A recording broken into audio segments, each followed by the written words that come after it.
Coming up, a companion to one of the best horror novels of all time. A mystery series starring a very unlikely detective. Plus, our distraction of the week. I'm Mel. I'm Dave. This is the Library of Lost Time.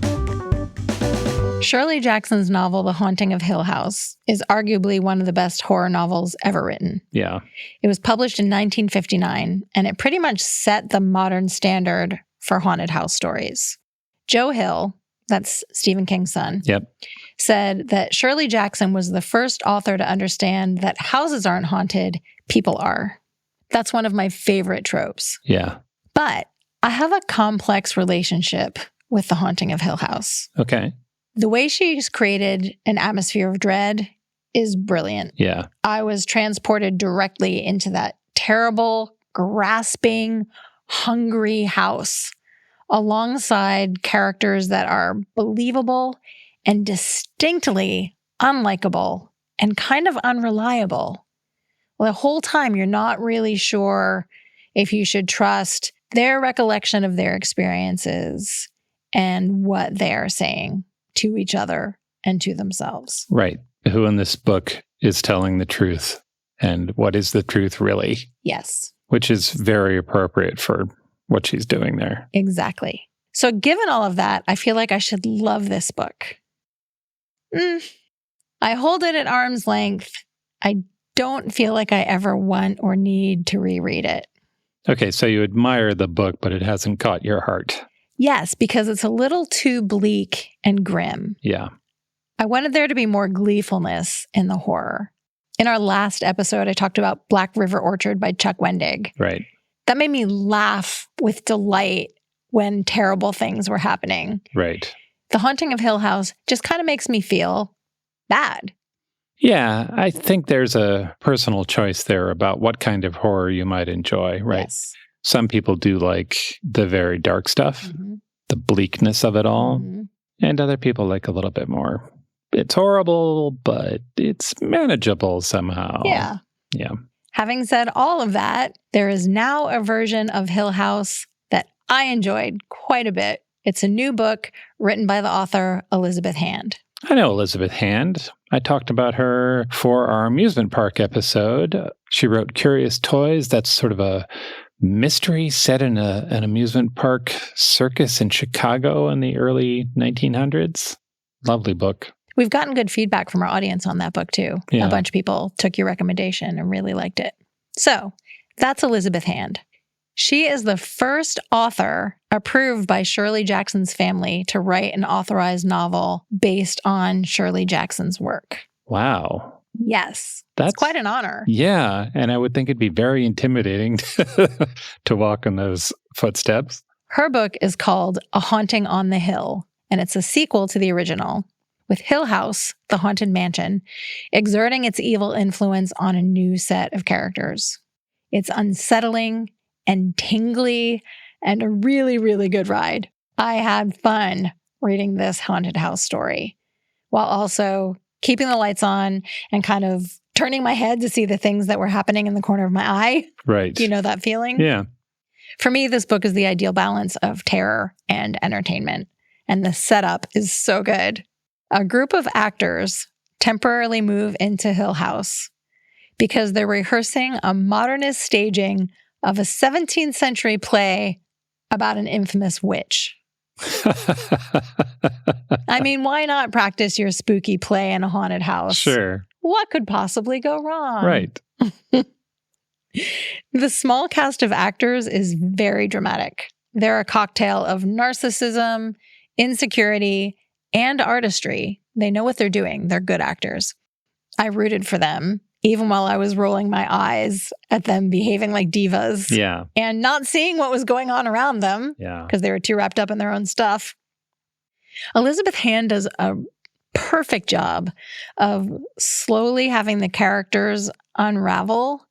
So they're normal versions of themselves, and the haunted people they become at Hill House kind of toggle back and forth for a while until the characters are completely unsure of who they are. Like, they are just not on stable footing anymore. I really like reading horror, but sometimes supernatural stuff on the page is kind of hard to visualize. I feel like I'm not necessarily seeing what the author was imagining. Right. Han's descriptions of the hauntings are so good. Like, they're completely fantastical, but somehow what she's describing makes sense. And I could see it perfectly clearly. I could hear it.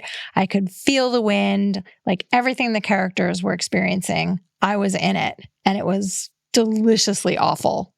That's about the highest recommendation I can give for a horror novel. Yeah. So this is A Haunting on the Hill by Elizabeth Hand.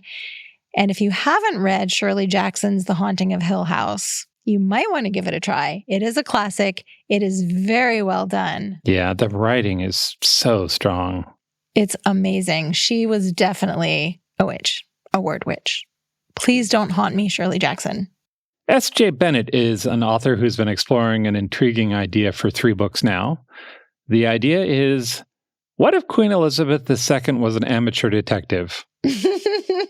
That's really cute. Yeah. The Queen was bright and observant and curious. She'd have access to any expert in the world. She knew the state's secrets. And she was famously discreet, right? People would tell her things they might not tell other people. And she couldn't do her own footwork, of course, but she'd have others for that. But, what if? So the author, S.J. Bennett, had this idea, and then she decided to make it as faithful to the truth as possible. So she set her stories in places where the Queen would have been and populated the books with other members of the royal house, and she wrote cozies that married together mystery and nonfiction. Neat. Yeah. The first is called The Windsor Knot. A guest at Windsor Castle is murdered. He's strangled with a dressing gown cord. The second is A 3-Dog Problem, where a body is found in the Buckingham Palace swimming pool. And the latest just came out. It's called Murder Most Royal. It's a Christmas story. Oh, I just got really excited. The royal family is gathering for the holiday at the Sandringham estate when a severed hand washes up on the beach. Ew. Yeah. And Elizabeth recognizes the hand from a signet ring. And then we're off to the races. That sounds amazing. Yeah. The book has been out in the UK since August. The reviews have been very solid. The author, Ruth Ware, called the series The Crown Crossed with Miss Marple. And it just came out in the States last week. It's Murder Most Royal by S.J. Bennett. If there's anything I like more than a comedy horror novel, it's a Christmas mystery. That just made my day. And now our distraction of the week. I recently learned about the museum at FIT. FIT stands for the Fashion Institute of Technology. It's part of the State University of New York in Manhattan. Yeah. The museum's permanent collection includes 50,000 pieces of clothing, accessories, and textiles from the 18th century to the present. That's a lot of closets. I would really love to run around in their little archive there. Yeah. The museum has a permanent collection that's displayed on its main floor, and a big chunk of that is available online, and it's organized really nicely. So you can look at fashion from a particular decade or go deep into shoes. Sometimes when museums put their stuff online, it's hard to navigate. I really like the interface on this. Highly recommend it. A few times a year, the museum also puts on large-scale special exhibitions. Previous shows that they've done include the dark glamour of the Gothic, how ballet influences modern fashion, and an exhibit called A Queer History of Fashion from the Closet to the Catwalk.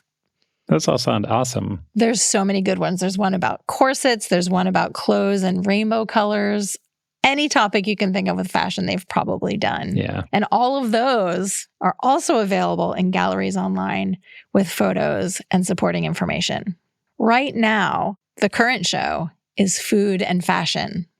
It's an examination of 2 things we deal with every day, feeding ourselves and getting dressed. Yeah.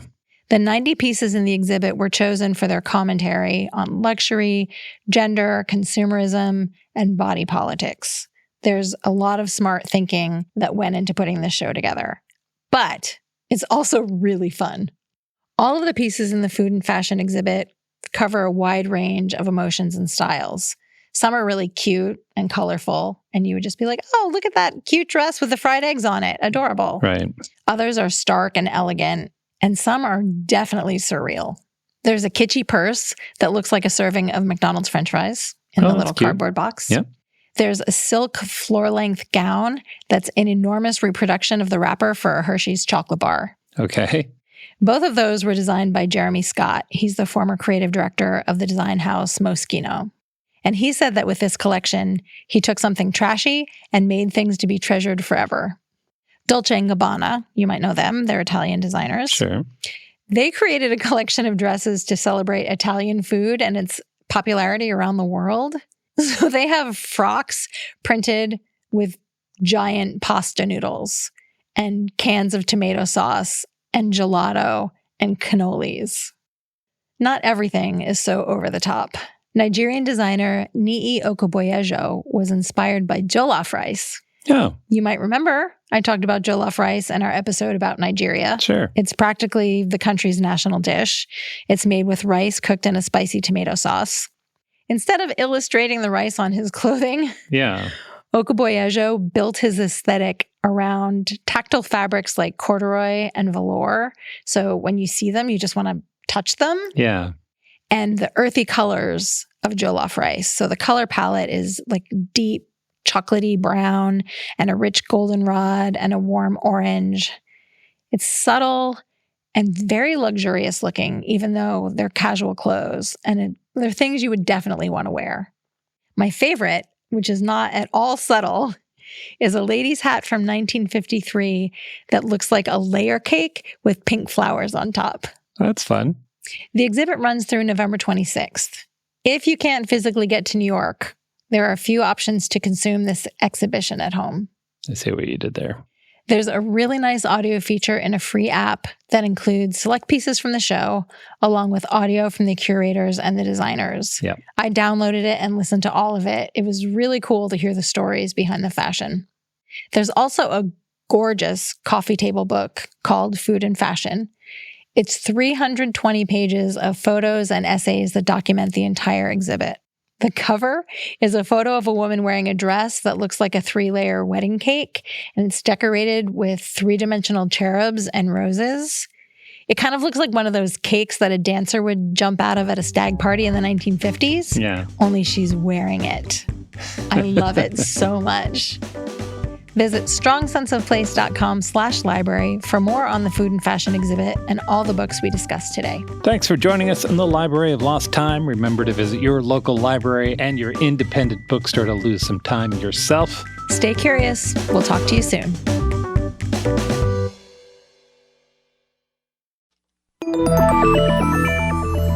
Can you actually change your personality if you want to? How does peer pressure work, and why is it so powerful? Should you ever really trust your gut when you make a big decision? These are just a few of the topics we've recently covered on my podcast, Something You Should Know.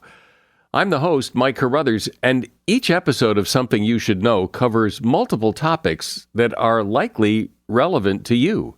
You'll discover things you can use in your life today, right now. Like how to have a great conversation, how to be more courageous, the anatomy of the perfect apology, and much, much more. To date, there are over 1,000 episodes of Something You Should Know, and we've gotten over 4,000 mostly 5-star reviews. I invite you to check out Something You Should Know. Look for the bright yellow light bulb on the blue background. Something You Should Know, wherever you listen to podcasts.